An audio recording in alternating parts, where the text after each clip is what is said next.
Welcome. In this session, I will dictate a journal passage at a speed of 80 words per minute. Please ensure you are ready to follow along. We will begin in just a moment. 5, 4, 3, 2, 1, start. In India, we have taken the socialist path.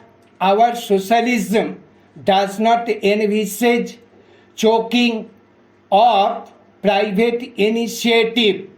In fact, we have stood and we do stand now for a mixed economy in which both the public and the private sector are active. We do not want the state to do everything because apart from this not being possible, the state is not able to undertake everything. It is also not desirable for the state to do everything. What then is our socialism?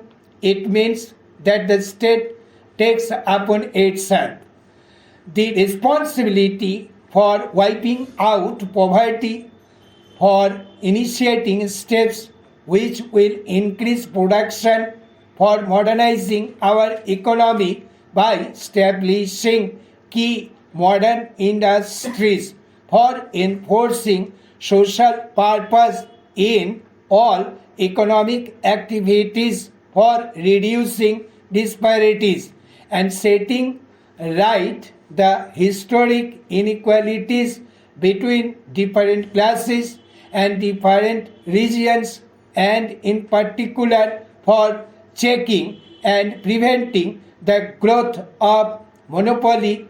Now all these are the responsibility of the state, but they are also the responsibility of industry and of all those who are interested in the growth of the nation.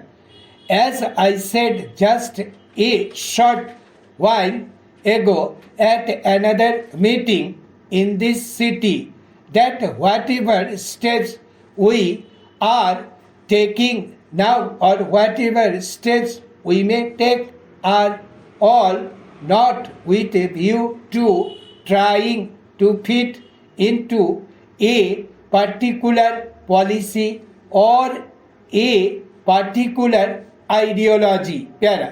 The policy and the ideology itself are made for very practical reasons and to meet the needs of the people.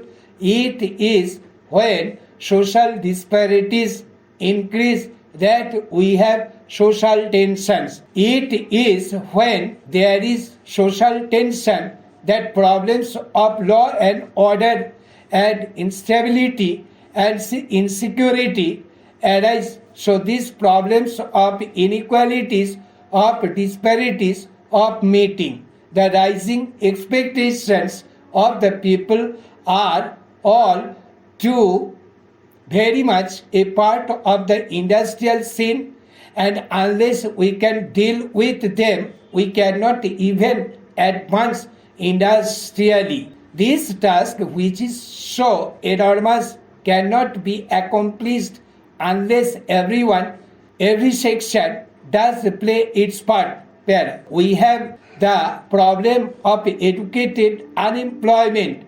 It has arisen partly because our industrial development and other development projects have not been able to keep pace with the rising number of educated young people. Another reason, though small, is that many of our educated young people wish to have only a particular type of job. They would like to work in particular places and cities rather than in villages on the mainland, rather than on remote islands or in the hills. So we have a situation where we have areas in India which are in need of engineers, of doctors, of mechanics, and many other such specialized people.